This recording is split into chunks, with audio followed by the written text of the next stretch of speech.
तो 2017 से अ, मेरे शरीर में प्रॉब्लम इतना भयानक हो गया कि वो इतने रूप में मेरे शरीर में प्रॉब्लम आ गया, इतना सिम्पटम्स आ गया कि उसको इलाज करते-करते मैं नेपाल के जनकपुर हो गया, वीरगंज हो गया, काठमांडू हो गया, वहाँ के अच्छे-अच्छे डॉक्टरों को इलाज कराते-कराते मेरे बड़े पापा का फैमिली यहाँ रांची, झारखंड में है। बहुत सालों से वो लोग यहीं हैं, यहीं पैदाइशी है सब लोग।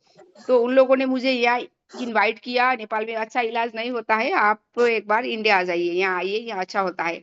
तो मैं यहाँ आई, तो फिर मेरा यहाँ हजारीबाग रांची और बनारस करते हुए दिल्ली और जयपुर तक मैं पहुँच गई। जब मैं जयपुर पहुँची, फिर मेरा इलाज जयपुर में भी होना शुरू हुआ और जयपुर में पहुँचने के बाद मेरा लगभग 16 डॉक्टर पहुँच गया था। नेपाल और इंडिया करके मेरे पास बहुत सारा प्रिस्क्रिप्शन का लिस्ट बहुत बड़ा था। जिस भी डॉक्टर के मैं पास चली जाती थी, तो हर वही प्रक्रिया शुरू होता था, आपका ये चेक करो, वो चेक करो, हर सब कुछ करने के बाद रिजल्ट कुछ नहीं आता था, रिपोर्ट नॉर्मल आता था। रिपोर्ट नॉर्मल आने के कारण भी डॉक्टर अपने-अपने तरीके से अपना-अपना इलाज चला रहे थे। जयपुर के एक डॉक्टर ने मुझे 2 महीना शुगर के दवा खिला दिया, जबकि आज तक मुझे शुगर नहीं हुआ है। और जयपुर के दूसरे डॉक्टर ने मुझे टीबी का भी दवा खिला दिया 15 दिन। टीबी टीबी का भी कुछ नहीं है था, टीबी का भी कुछ नहीं आया। फिर एक डॉक्टर ने मुझे नींद का दवा भी खिला दिया। नींद का दवा से मैं 3 दिन तक बेहोश पड़ी रही थी, ऐसा हालत हुआ था। और किसी ने कोई बोलता था कि मुझे आप एक बार नाड़ी वैद्य के यहाँ जाइए, वो आपको ठीक करेगा। वहाँ गई, बहुत सारा चीज़ था। और अभी जितने भी लोग मुझे सुन पा रहे हैं, आप लोगों को लग रहा होगा कि इतना क्या था ऐसा प्रॉब्लम। तो मैं थोड़ा अपना सिम्पटम्स बताना चाहती हूँ आप लोगों को। मेरा सिम्पटम्स था, मैं अभी 50 केजी की हूँ, मेरा वेट लॉस होके 30 केजी में आ गया था और शाम होते ही मुझे बुखार आता था और मेरा गर्दन ये मतलब अकड़ जाता था और घुटना दर्द, कमर दर्द, हर चीज़ जॉइंट मेरा हर जॉइंट पेन होता था और 12 महीना मुझे गर्म पानी से नहाना पड़ता था। ठंडा पानी से नहाते ही मुझे बुखार होता था। पंखे के नीचे बैठते ही मुझे बुखार होता था। कितना भी गर्मी क्यों ना हो, मैं ठंडे पानी से नहीं नहा सकती थी। पंखे के नीचे नहीं बैठ सकती थी। और खाने की बात रहा, पहले से ही मुझे थोड़ा एसिडिटी का प्रॉब्लम होने के कारण ज़्यादा तला हुआ तो नहीं खा पाती थी।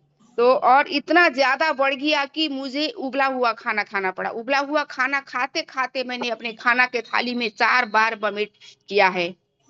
तो अपने खाना की थाली में मैंने वॉमिट किया, ये हालत था। मेरे मुँह में खाना जाने के बाद जब मैं चबाना शुरू करती थी तो मुझे वॉमिट होता था। तो 4 बार मेरा एंडोस्कोपी हुआ था। 1 बार तो मेरा कोलोनोस्कोपी भी हुआ था। ये सब कुछ हुआ था, मेरे शरीर में बाकी कुछ नहीं था। तो 17 से लेकर 2022 तक मैं घूमती रही और कोरोना काल जब चला तो मैं लॉकडाउन में फँसी थी जयपुर में, फिर वहाँ से मैं रिटर्न आई, फिर 22 में घर आई, नेपाल आई, मेरे लिए कोई घर वाले सब दुखी हो गए थे, भगवान से प्रार्थना करने लगे थे, अब तुम्हारे लिए हम ले जाए तो कहाँ ले जाए, करे तो क्या? क्या करे? तुम्हारे लिए सब दरवाज़ा बंद हो चुका था। तो घर के तरफ से भी पंडित-संडित ये सब चीज़ें वो भी अपने तरफ से वो लोग कर रहे थे, चल रहा था। तो मेरी ज़िंदगी में भगवान से मृत्यु माँग रही थी। बस साँसें चल रही थी, कुछ नहीं था। जब मैं सुबह उठ के पहली बार बाथरूम जाती थी, तो दीवाल पकड़ के मुझे बाथरूम जाना पड़ता था। मेरे शरीर में कंपन भी होता था। वीकनेस इतना था कि मुझे दूसरों ने खाना खिलाने तक का स्थिति आ गया था। मैं बैठ के खाना भी खाना बंद कर दी थी। तो इसी दौरान में मुझे इंडिया के ही कोई व्यक्ति फ़ेसबुक में जुड़े हुए थे। उन्होंने एक बार वीडियो कॉल किया शाम को। तो वीडियो कॉल करते-करते उन्होंने मेरा जो दवाई मैं ले रही थी, उन्होंने मुझे देखा। तो पूछा, "आपको क्या क्या चीज़ का दवाई ले रहे हैं?" तो हमने अपना सारा कहानी बताया। तो उन्होंने मुझे बोला, हमने यूज़ नहीं किया है बट हमने सुना है। एक प्रोडक्ट आया है इंडिया में रेनेटस नोवा करके, उसने मेरे आस-पास के कुछ लोगों ने यूज़ किया है, बहुत अच्छा रिज़ल्ट आया है, आप एक बार यूज़ करके देखिए।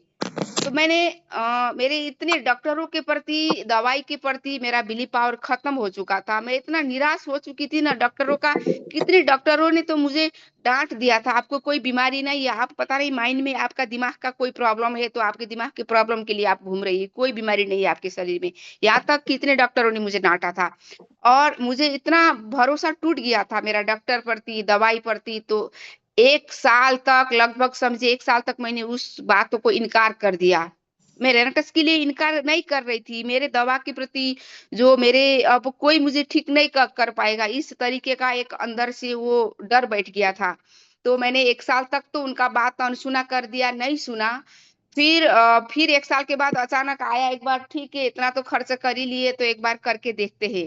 तो मैंने उनको फ़ोन किया, फ़ोन करने के बाद उन्होंने मुझे कुरियर करके नेपाल में प्रोडक्ट भेज दिया, जब तब मैं काठमांडू में थी।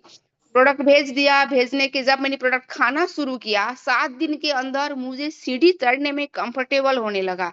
जब मैं उठती थी तो बैठना मुश्किल होता था, बैठती थी तो उठना मुश्किल होता था मुझे। तो मुझे 7 दिन के अंदर सीढ़ी चढ़ना कंफर्टेबल होने लगा। जैसे मैं 15 दिन में पहुँच गई, मुझे भूख बढ़ने लगा।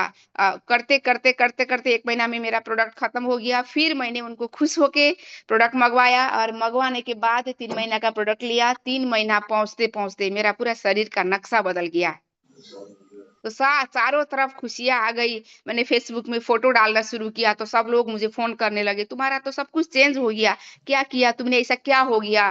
तब से तब से आज तक रेनेटस मेरे लिए दूसरा भगवान है। मैं हर दिन इस रेनेटस को बनाने वाले राजीव दत्ता सर आपको, हमारे सुब्रतो दत्ता